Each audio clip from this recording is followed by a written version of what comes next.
John, welcome to the show. Thanks so much for being on. Yeah, no, thanks for having me. I'm excited to be here.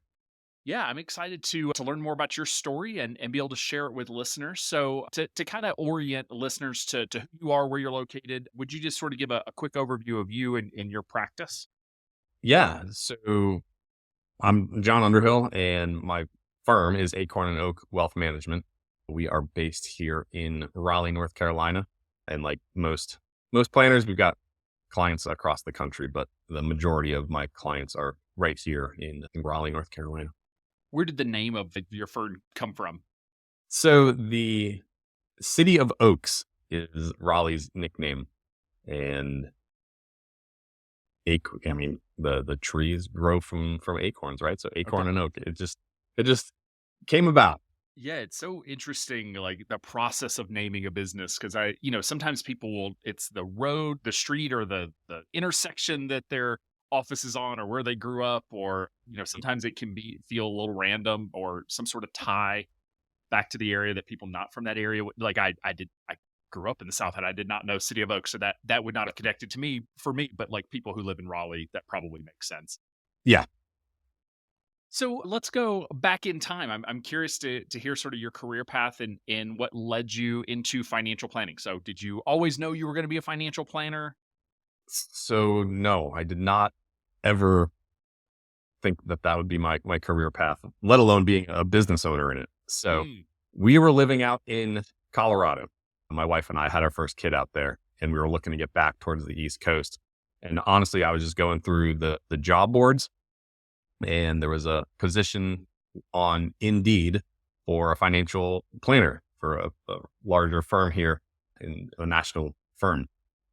My wife, who is apparently much smarter than I am, was like, "You like doing stuff with the stock market. Why not do something you enjoy and help people?" I was like, "Oh, okay." So, applied for that position, made it through the crazy interview process, and moved all the way across the country, basically to Raleigh, knowing, one or two people here, and started building my practice from there. So, so yeah. what were you doing between college and applying and ultimately getting a job with a national firm? Oh boy. Went out to Colorado to be a ski bum for a year after college, and spent 10 years out there. That sounds about right. We've got a lot of those in Bozeman. Yeah, yeah. So I was actually running retail and rental shops for Vail Resorts at the base of some of the mountains. And then right before we moved to Raleigh, I was living in Denver running Starbucks locations. Okay. And so instead of making a big company money, I decided, let's go help individuals make money. Okay. So if you were managing multiple stores then, so I mean, is that sort of, did you develop do they have good management training programs and that sort of thing and I'm assuming some business, sort of mini business school as well to help sort of ramp up to be able to manage Yeah. stores. Yeah. So I was, like I said, I was managing stores up in Vail Resorts. And so I had I think my largest staff was like 25 or 30 Mm. folks that I was managing at the ski resort. And then, yeah, when we moved down to Starbucks, that company is fantastic for getting people to get to the next level, right? So their training program is really good. And so, yeah, I got a lot of business acumen through them, and a lot of management skills through dealing with a much faster paced environment than I was when I was up at the ski resort. So it was good. Obviously hindsight's 2020 and you didn't know you were going to become a financial planner, but did you feel like some of the I guess the learning, the experience that you had in those jobs, has that contributed to your career as an advisor? So it definitely has. One, it's just being in the service industry. I feel like every single person in their lifetime should work in a service oriented business. Teaches you a lot of life skills and humility sometimes. So having that transfer over to financial planning world, I I feel like one of my stronger suits is being able to explain things to clients, some like higher level strategies that we're looking at, and bringing them down to the level they can understand, right? And so by having all of that other experience in working with the public, and even just trying to explain things to employees as to, hey, this is why we're changing XYZ, and getting buy-in from them for that. That really has helped transition over to prospecting and bringing on clients. That makes sense. Yeah, I joke sometimes when, folks, you can get really rattled when someone yells at you or says something, mean or whatnot. And you can always tell when folks have worked in service industry or they've been in the military or they've been in those environments where just like it's like every day you get yelled at about something. And you really Uh-huh. do develop a thicker skin and maybe some empathy for like what people are usually people don't wake up in the morning like, what I'm gonna do today is go chew out a service Yeah. worker. Like Yeah. something has happened, they're taking it out on you and they shouldn't. However, yeah, it is interesting that, I especially when you're working with clients to have that empathy for just some people are just having bad days, bad weeks, bad months, and you just don't really know, and trying to learn where they're at in order to help. Well, yeah, and especially, looking back at the COVID crash, right? Like, people were scared and wanted some reassurance of, what's happening, what is going on with my money and the market. And so being able to calm those nerves, and just from being in those prior situations, yeah, it helps out a lot. Absolutely. So, okay, so you move across the country to a new job working for a national firm. I assume generally when people say national firm, that means they're selling products on commission. So they probably don't have much of a salary. So can you talk about sort of the early days? Did you have a salary? Did you sort of what did that look like for you getting into financial services for the first time? Yeah, so the contract that I had, which, if I could give one piece of advice to anybody getting into any type of financial service position, is read the contract, because I honestly didn't even know, like, I was signing a contract per se, right? So we can touch on that, when talking about transitions. But yeah, so signed that contract and really had to rely on the firm's training in order to build up the business. And I did have a salary, albeit a small salary, starting out, and it decreased. I forget if it was monthly or quarterly, for 2 years. So, So it gave you y some ramp up time, but probably just enough to keep the lights on kind of salary. yeah, so, yeah, you had the salary, and then your commissions started out low, and so as the salary started going down, the commission percentage started going up. So, Got it. Okay. yes, I was selling a lot of American funds. So, I guess how was the training program? Did you feel like, did you learn how to do financial planning? Did you mainly learn sales and actually how to do sales? I guess what what was the impact of that initial training for you? So the training was actually really, really good. The firm had a fantastic training model, and I had nothing else to really rely on. So I just followed their recipe, right? They did teach financial planning eventually. They focus on the sales piece first, because, again, you're starting out.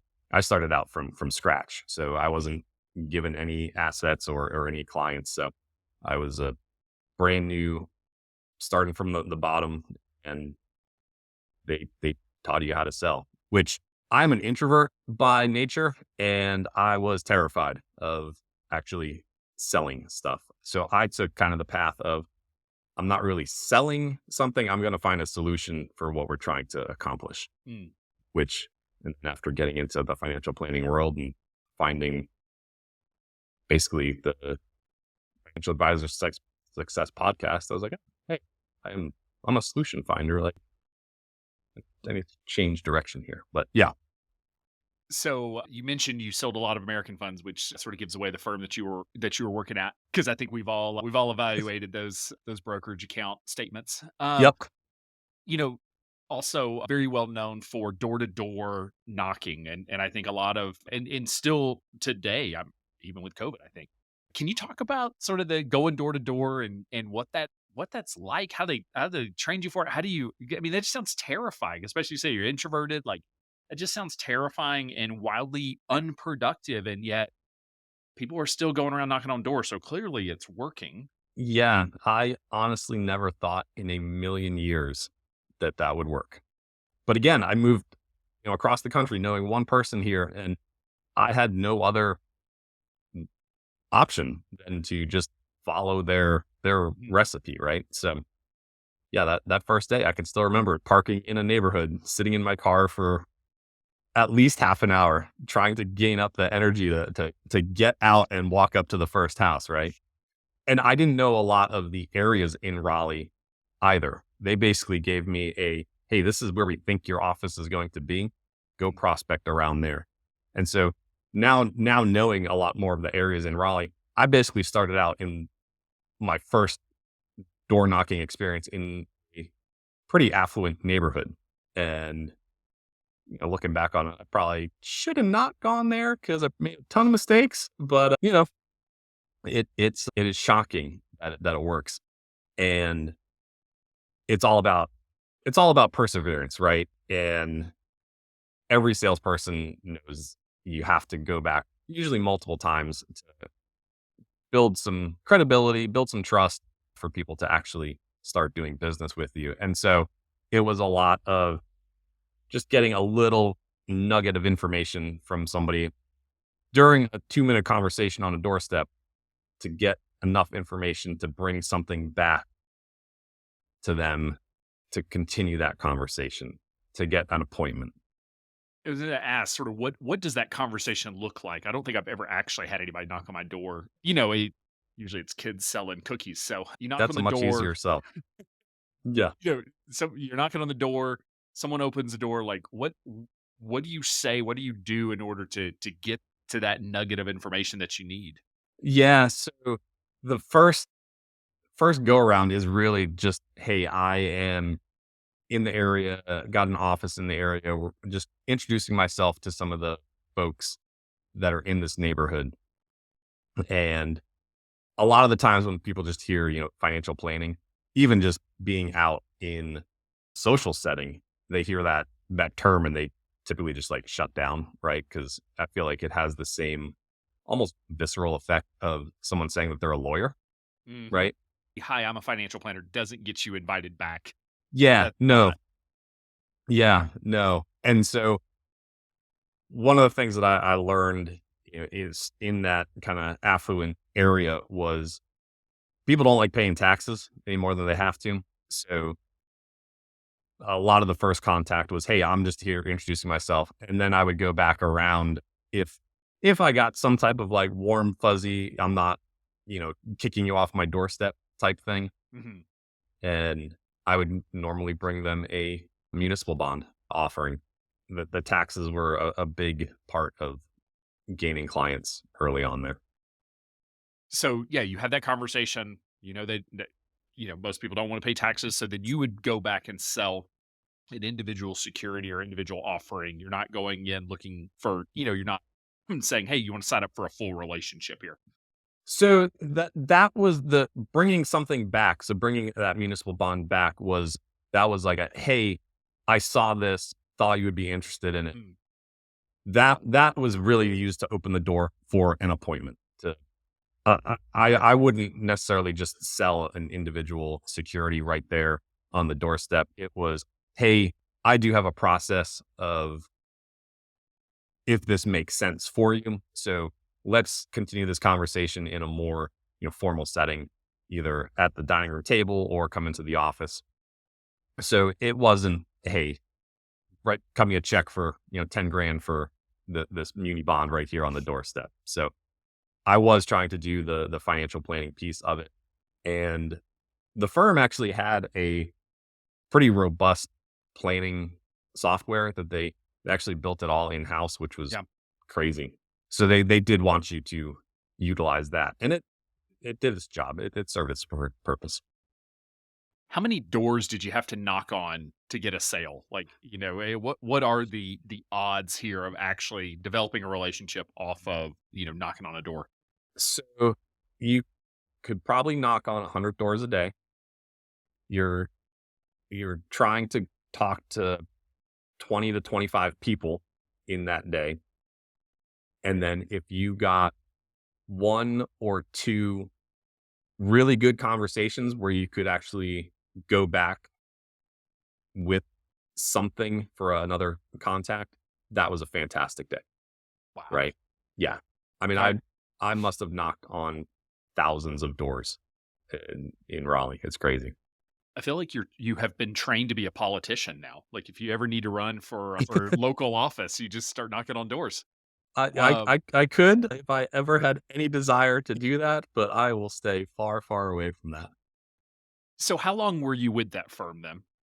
I was with that firm from 2013 until 2020. So like six and a half ish, Okay. 7 years. Which and, I mean, most folks don't make it to the 5-year mark, Yeah. just in terms of the turnover and just success rate is very low. So what would you credit, you were there for you were probably in the 10% or less that actually made it to your 5-year mark out of Mhm. your sort of initial class. What do you credit your ability to be successful there with? So having no plan B, Mm, right? Like again, moved across the country to a brand new city. There is no plan B. We've got a small family, or our family is growing. There's no other option. So it was follow the recipe, do what I could to bring in any sales, and the business just you know it starts snowballing on itself, right? So yeah, just perseverance, following the recipe. Yeah, Kitsis talks about that with his first insurance job that I think it was his manager that told him, like, buy the biggest house and the biggest car that they'll loan you money for because those payments will ensure your success because you Right. got to go out and make enough money to make those payments, which is just so counterintuitive. But It is. but It I is. mean, you're right. If you don't have a fallback plan and it's sort of, you're all in, it's like you got to figure it out. Yep. So you said you found the Financial Advisor Success podcast. So Michael Kitzis's podcast. So Yep. I guess what then started this thought process of maybe I want to go be independent and maybe separate from the national firm. Yeah. So great question. As I was there and was doing quite a bit of commission work, it never it how do I put this? It always kind of rubbed me the wrong way in how the financial services industry was charging clients for access to financial planning and all of the other, products that they have. So the commission part kind of drove me crazy because if the client's account is down and I call them up and like, hey, Verizon is looking fantastic today, I still get paid even though their account's down, right? So is that the best interest of the client? You can argue either way, right? And then there's the AUM model, which the firm that I was working for was fairly expensive what they were charging because they rolled out their managed platform a few years after I had gotten there. So it was a new platform, and then they were charging 135 when I started. And so 135 basis points. yeah.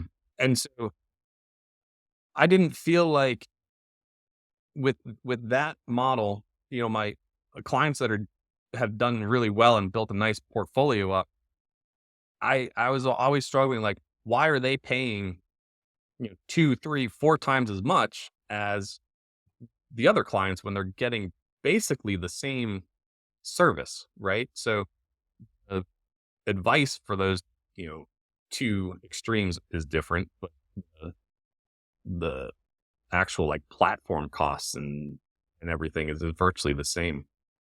So I was having an internal struggle on which way to go there, and I was listening to the podcast and came across the one where he was talking to the gentleman from, I think it's Basin Asset Management. They're based out in Denver, Mhm. and he was doing flat fee, and like a light went off in my head, and I thought that's a genius idea. It way simpler. And so I started listening to more of those types of the podcasts, kind of started going down that rabbit hole, and kind of started putting the feelers out there to different firms as far as going the independent route to see what that all entailed. And It was a lot of planning in 2019, and then I hadn't anticipated a global pandemic happening right around my launch date. When did you actually launch the firm? So I broke away from the national firm May 1st of 2020. Oh, Yeah. wow. So like the world has shut down. So why not pause? I mean, it seems like, yeah, you were going to launch, but like you didn't have to resign May 1st. You could have waited 3, 4, 5 more months just to see, or, were you just confident the pandemic was going to end quickly, or you were just so in it, you just couldn't imagine getting off the train? Well, so yeah, like I said, there was a lot of planning that happened in 2019, and we had set this date, 6 months ahead of time, and so I was like, I don't know what's going to happen with the pandemic. What was it? 3 weeks to flatten the curve? That's is that still happening? I don't know. So true. So right, so like that was all supposed to be done and gone with. I was obviously still sticking around, but I had no idea how long that was actually going to last. I think that having everything shut down actually helped me because I had had conversations with previous folks who had left that same firm, and they had had some legal issues or legal trouble, right? Because when you break away, again, there's those contracts, right? And I think the firm was caught off guard with what had to happen with remote work, that they they could care less that a small advisor Mm, from Raleigh, North Carolina was leaving, right? that's interesting. So the timing actually may have worked out well, that there were other things that the firm was focused on, as well as like, again, when your recipe is go knock on doors and you're not, you're not allowed to go knock on doors anymore. Like, I Oh, imagine that was a heck of a transition corporate wise. So maybe the timing, you're fortunate maybe with some of the timing anyway. yeah, and at that point, everybody was home, right? So when I called, people were there to talk. This is true. So So you said earlier your one piece of advice is read your employment contract. So what did you learn that you had signed, 6.5, 7 years prior when you were going independent? yeah, so being new to the financial service industry, I didn't realize that those clients that I was bringing on, they weren't my clients. They were the firm's clients. That was a shock to me because, like, I mean, you don't know what you don't know, right?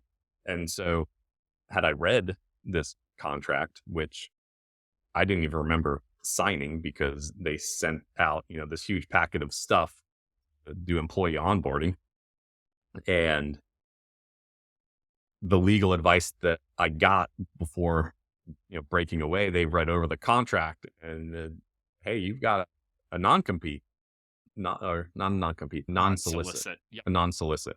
And so it was like, okay, well, how do I make this work then? So got some very good advice from the legal team, and it all worked out. And again, I think because of the pandemic, they they were not overly concerned with somebody leaving at that point. So were you able to ultimately bring clients with you, or did you just sort of have to wait for them to show up? Did you have to wait for the non-solicit to expire? Like how did that look for you? Because you spent 6.5 years building, a successful practice that the firm actually owned. So Yeah. did you start from scratch, or were you able to sort of get out of the gate a little faster? So I was able to bring clients over, and I'm not giving legal advice because Please consult your attorney before yes, please before consult any your of attorney this. before breaking away and doing any of this. But I was given the go ahead based on my employment contract from the legal team that I was allowed to call clients once and let them know I had left the firm. Mm. And I was told at that point, shut up. Don't say anything. And as soon as they say, well, can I still work with you? The non-solicit was then out the door because I did not solicit them for business. They asked if they could continue the relationship. Okay. So that probably is not how it works with every single employment contract. And I mean, every state and every firm is going to be different, but that seemed to work for my individual experience there. So Yeah, I get it. We're saying it jokingly, but seriously, like hire an attorney yes. to review these. Did you find an attorney who specialized in financial services or an Yeah. employment law attorney? No, it was a financial services firm. And I actually found them on the Kids' podcast. Again, I think it's Hamburger Law. Okay, yeah, yeah. So with Yeah, market counsel. yeah, Market Counsel. Yep. So yes, hire attorneys who understand financial services, can review. It's not they're not cheap. They have a high hourly rate, but they know what they're doing. It is Go through that process. money well spent. We've seen it go wrong too many times, and folks want to be cheap out of the gate. And I get it. You're trying to save money. You're trying to get the firm started. But to your point, one extra sentence of statement could have been deemed a solicitation. And I've seen some really creative stuff. I mean, I've seen non-solicits where the attorneys weren't comfortable with the advisor making that phone call, but they lived in a small Mhm. community, and so they paid like it was like 10 grand, and they sent a postcard to every house in the community Yeah, announcing that that was okay because they weren't soliciting the clients. They were just yeah, telling the community. they're telling everybody. Yep. You may not be able to pull that off in Raleigh, too many houses, but like if you're in a small community, maybe that's your path. Like there are ways of doing this. I don't know, with clients on LinkedIn, and when you post the update, maybe they see it, that sort of thing. And so again, consult your attorney. It's not legal advice. Every state, every firm is going to be different. So Exactly. Yeah. And I had heard far too many horror stories from prior employees of that same firm who I was friends with, of them getting cease and desist letters, basically being sued. And I mean, one buddy I knew, he spent 30 grand on legal fees when you could have just spent 5 grand up front with an attorney to not make the mistakes. So yeah, definitely talk to an attorney, talk to that a that firm. that investment has a high ROI. Yeah, And just, it's expensive to get sued. It's also just stressful. Even if you know you're in the right, it's just stressful. So the more you can do to avoid that, to document what you need to document, yeah, the better. So all right, so we're sitting here beginning of COVID, we launched a firm, and you said you were really attracted to the flat fee model. Did mhm. you ultimately adopt a flat fee model? And if so, sort of how is that structured in your practice? Yeah, I did adopt the flat fee model. That is one of the things that I'm reevaluating at this point in time. I feel like I'm always reevaluating stuff in Sure. the firm. I'm never sitting still, which can be good and bad at the same time. But yeah, so I launched with the flat fee model of basically $5,000 a year, and that included asset management with everything just kind of wrapped into one, right? So the client is every quarter they're being billed 1250, right? So they see that come off the statement every quarter, and so they knew what they were paying. I knew what I was making in revenue, and it seemed to be going all right. And then I attended XYPN Live for the first time in 2021 Okay. and ended up going to a great breakout session on fees, on and charging for service. And there was another advisor who was doing a flat fee, but they had tiered levels. Because one thing I'd realized is, yeah, I've got a one client and they're really easy to deal with. But then I've got a husband and wife, and now I'm dealing with two people. Mhm. And so it's more work because I've got two people coming at me from different directions sometimes, right?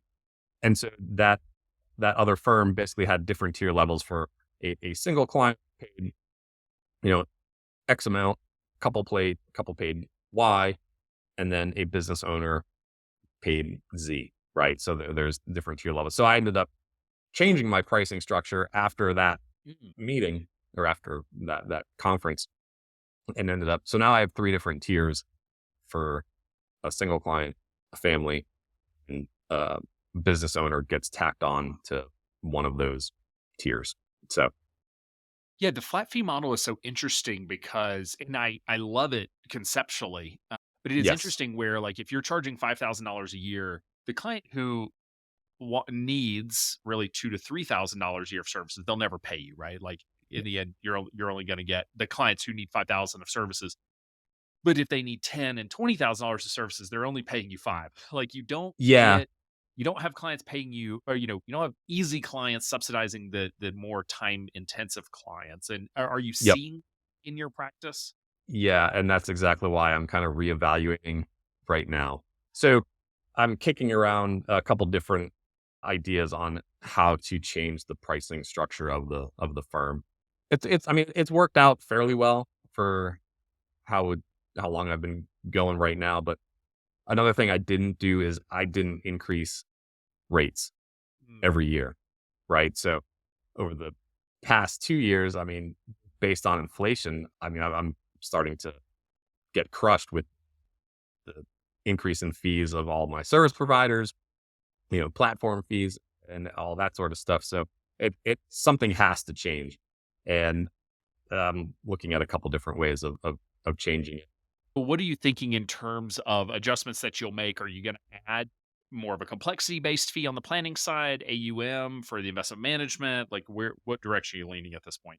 Yeah, so I think I'm going to keep the flat fee for the financial planning piece of everything, and then adding a very small AUM component for the investment management, because that's where I see the biggest discrepancy.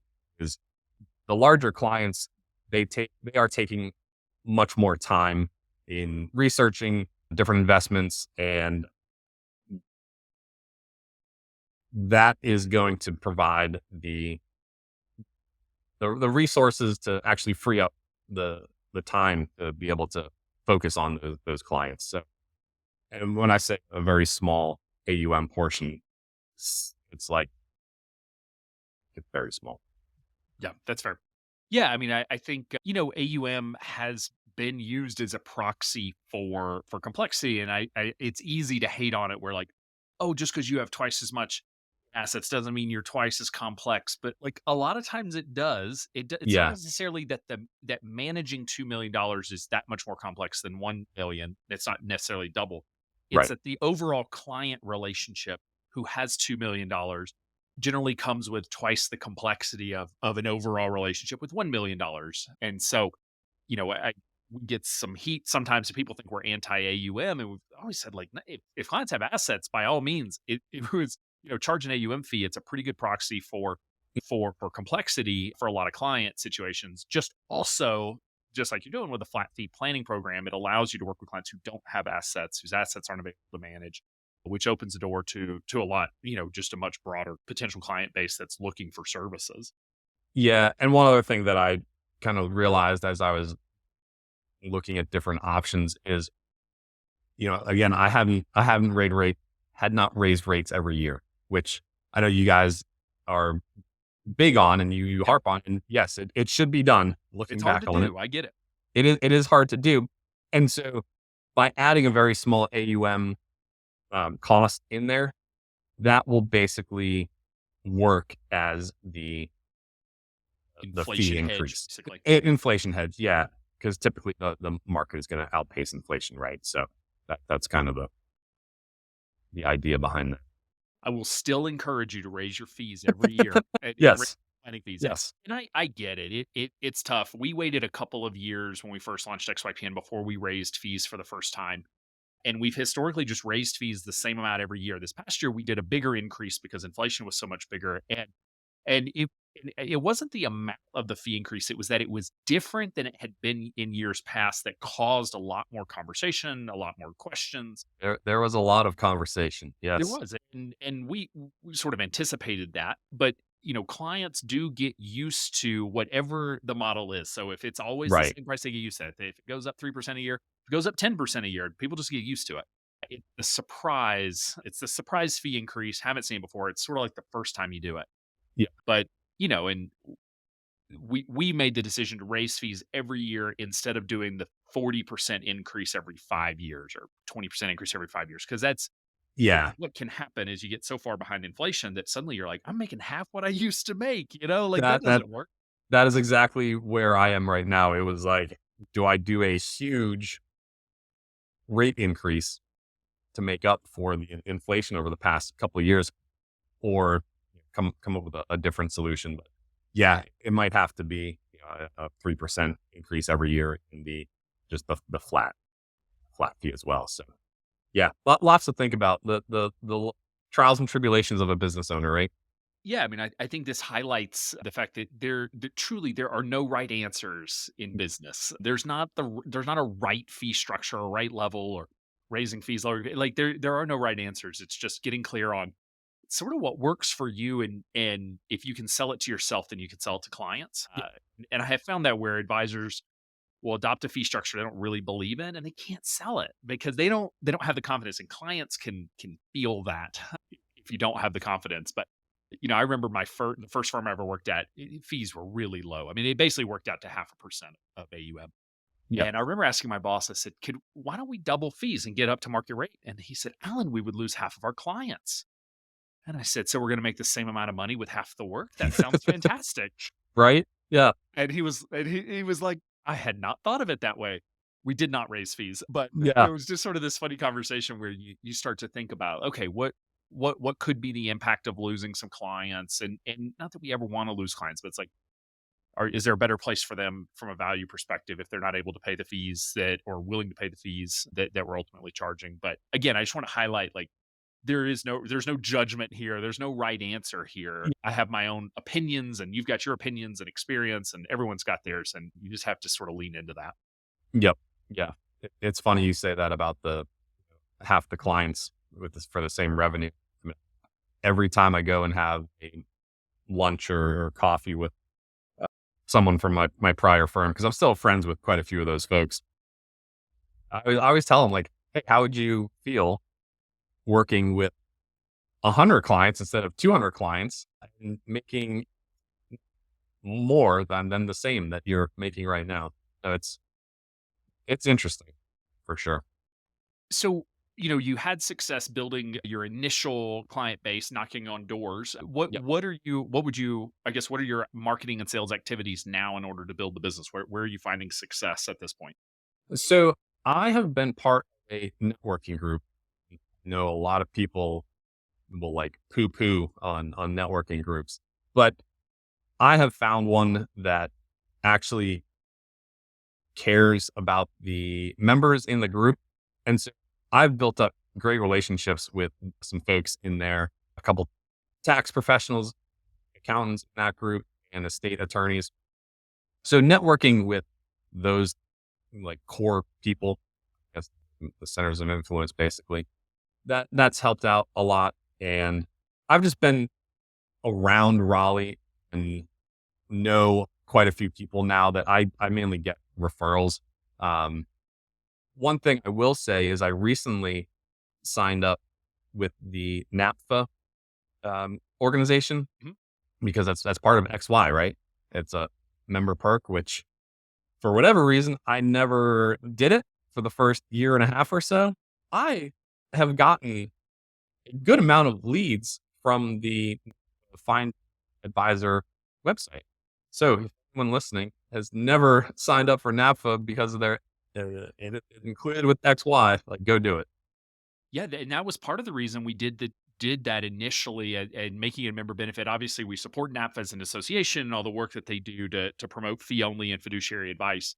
But they have historically had a very strong lead flow through their Find an Advisor portal, and some people Yeah. will get none, but it is very location based. I mean, in the end, that's how you search, is you put in your zip code, and so Yeah.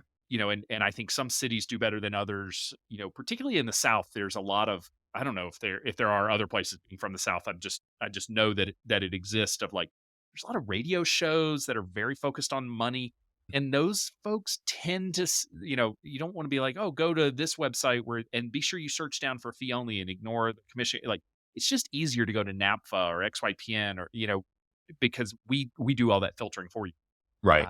And so NAPA has over its history gotten a lot of earned media because of that, because they make it easy on reporters to sort of and financial gurus to sort of send you to Yeah. their site because they don't have to tell you to avoid anybody on it. So that's great to know. But like I said, that is a member benefit. So if you're a member of XYPN and have not signed up for NAPA, go do it. There is an application process, but we cover the fees. You're fine. Go get signed up. Yeah. It takes like 5 minutes. Just go. So, what are you working on at this point? You know, you. It sounds like you're approaching. I mean, you've been growing. I guess how many client households are you serving now? So it depends on how I look at it. So it's roughly 55. Okay. So when you look at 55, you're starting in another 12 months. You're going to hit sort of the breaking point, if you will, of decision in terms of what direction are you going to go with the business. Have you made decisions in terms of if you want to stay solo? Do you want to bring in staff, other advisors, grow? Do you have a vision for what that's going to look like yet? That is a lot of what I am going over right now. The whole thought when I started this was to just do the lifestyle practice where you can go and travel. So we just did it like a cross country camper RV trip for 5 months, right? So I could work from wherever. That's we It should have was started interesting. with that conversation. Yeah, Right. Yeah, 5 months. That's awesome. And 5 how old are your kids?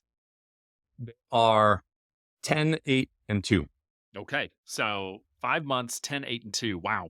That's incredible. Yeah. And the business grew while I was on the road because I literally just need internet connection, right? And I can still carry on client and prospect meetings over Zoom or whatever. But no, I have started actually bumping up towards that like capacity limit. So I'm looking at how can I make the practice more efficient when it comes to portfolio management. So I'm really looking at, do I bring on a TAMP, which I'm not huge on for whatever reason, or I've got my reasons. And so trying to figure out something for that.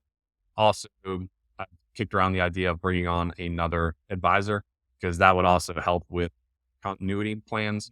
Because that's always a question I get from new prospects is, hey, what happens if you get hit by the proverbial bus? So that would make that whole conversation a lot easier. So yeah, there's a couple different things that we're looking at and weighing the pros and cons of at the moment. So Well, if you'll be at the conference this year, and for any listeners, I highly recommend you come out to XYPN Live. We'll be in Atlanta this year, so I guess that's driving distance for you.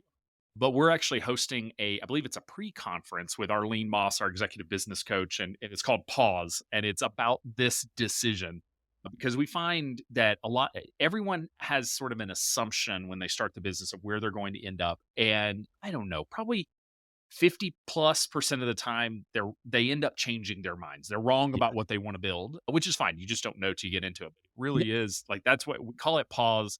And a shout out to Scott Frank, who was one of our advisory committee members, and he came to the first one we did, and he said like you should just call this pause because we're hitting the pause button. We're saying like what am I building? Like mhm, let's sort of take an assessment and like I said, you learn through those conversations with clients. What are they looking for? What do you enjoy? What do you not enjoy? yeah, So that's awesome. And again, like this is I love that I've sort of caught you in the middle of some of these decisions that really do happen around year 3 where income and client base and all and just had enough learning and education now where just an experience where you're just like, okay, now I've got some of these decisions, uh, which is a lot of that is why many of us got into business was just because this is sort of the fun part of that there's not necessarily a right answer. It's more art than science, and you get to sort of paint this proverbial picture of your business that you want it to look like, and get to make these decisions. So yeah. And again, that is one of the great things about being a business owner, and one of the awful things about being a business owner is Mhm. it is it's never a straight line. It's never a straight path. And there's an infinite number of choices. I mean, there really Yeah, are, and for every decision, there's not a right answer and a wrong answer. There's 100 different answers, and you can make any of them work. So yeah, yep, it really is. We try to help like guide through that process. I can't tell you like, yeah, you should stay solo. Like it's not my place. It's not, and it's your life, your business. What we try to do is uncover the realities because I do think grass is always green on the other side, and hiring always sounds great. And then I talk to people with employees, and a lot of times they're like, "Wow, being solo, like I miss those days." I'm like, do you actually? Because I bet you miss some of the days, but not all of them, Yep. which can be fun. So I'm curious, sort of, you've got some of these big decisions to make as it comes to pricing model, what kind of firm you're going to build. Anything else on the sort of 12 to 24-month horizon that you're thinking about with the business?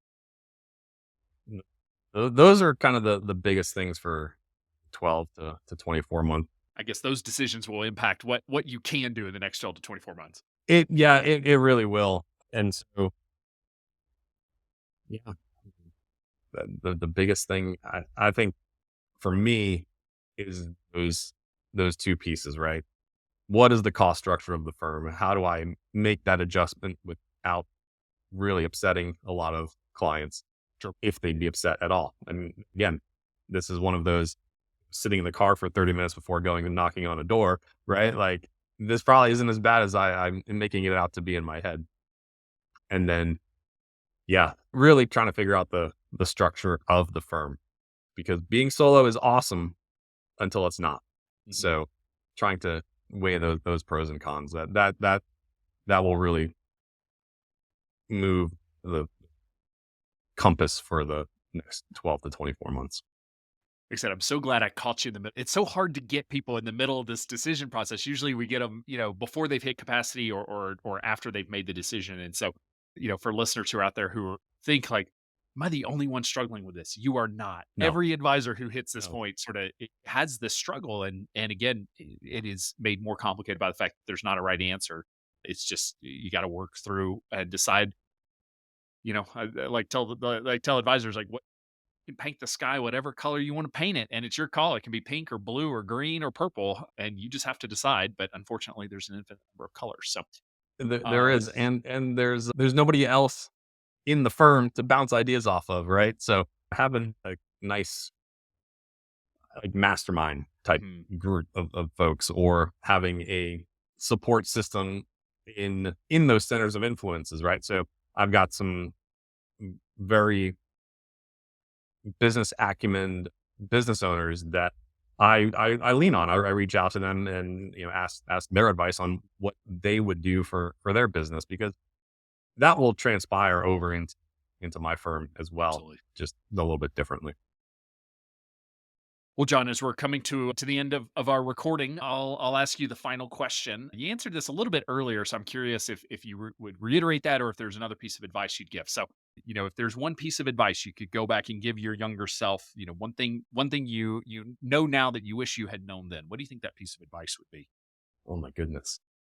One thing I wish I had known earlier. Man, that's a fantastic question. You probably asked this to everybody, and I just completely spaced on this question. It's okay.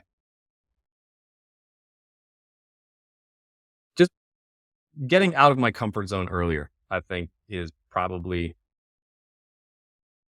something I wish I could tell myself earlier, because that would have built up my previous firm and this firm just faster, right? So going from 0 to 100 is really hard to do. But if I could have gone from 0 to 50 as opposed to 0 to 25, right? I feel like getting out of my own way and just letting myself do the work, and yeah, that probably would have been the best thing I could have done. Because momentum is real. You It talk about the is. snowball, and it is about getting that first client that brings in the second client and the third client, and just once you get momentum and get sort of that forward motion, it's a lot harder to stop than it is to get started, if you will. So, well, John, thank you so much for taking the time to come on the show, share your story. I think you've been on a journey that a lot of listeners have either been on or in the middle of. So I appreciate you sharing Yeah. how ultimately you've made some of these decisions and built a really successful business that has some really interesting transition points coming up. So thanks again for taking the time. Yeah. No, thanks for having me. This was fun, Alan.